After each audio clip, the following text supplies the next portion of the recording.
All righty, Hannah, this edition of Foodie Friday, well, it was a real treat for you and Foodie Photog. Mike, you got to try some new foods. Yeah, we got to learn some new favorite foods, too. We went to Peking House in Cambridge, which has something for everyone to love, but they also have some pretty unique offerings that you're not going to be able to find in many other places.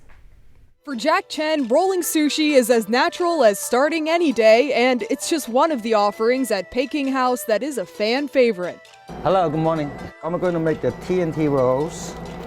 So we use the seaweed and the sushi rice. This roll explodes with flavor, and the fuse is lit with striped bass, scallops, and scallions. And they roll it up.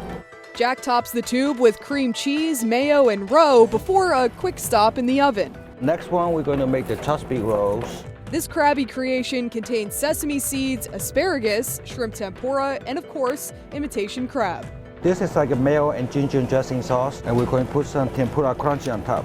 Just as Jack finishes up that roll, the TNT roll comes out of the oven, the sauce transformed into a vibrant orange. That's why we call it the TNT roll. The TNT roll is really creamy and savory. The Chesapeake roll, equally as delicious.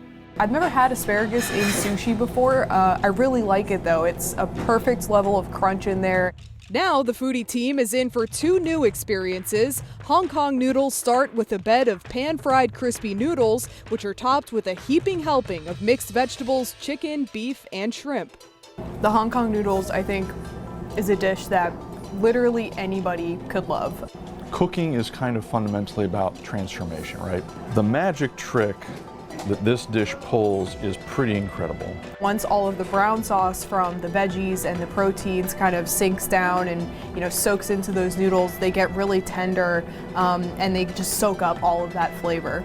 And this next bit of mouth-watering magic is more about the power of patience. Peking duck is a legendary dish that takes hours to prepare. Before it's brought out to the dining room, the half duck is chopped up into smaller bites. As Jack showed us, there is a right way to do this.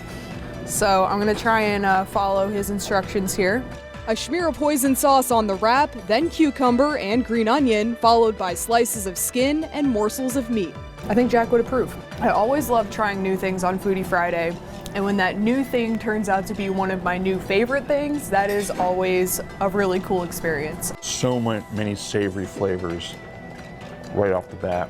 The hoisin sauce, it kind of has like a sweetness to it, but it matches up really well with kind of the natural sweetness that you find in duck meat. The duck is juicy and tender. The skin is like crispy and crunchy.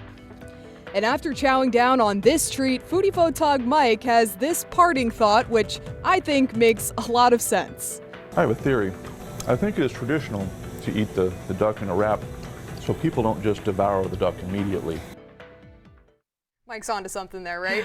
That would be me. Yeah. Again, that was Peking House in Cambridge, and I can't wait to go back and visit because that Peking duck was really something special. Yeah, I've never had that. I've heard of it, obviously, but it looked so good, especially when you constructed your own little wrap there. Yeah. I mean, I want to try some of that. Well, Jack was telling me that when his employees and his restaurants have like special holiday occasions and things like that, he'll make a Peking duck for everybody, and it's like a really special, fun treat. I remember a certain Christmas movie where the duck came out with the head on, and then they, so. All right, if you go to Peking House, tell them that you saw them on Foodie Friday, and if you have any suggestions for Hannah or Mike, send it to us at newsroom@47avc.com. Yeah, please do.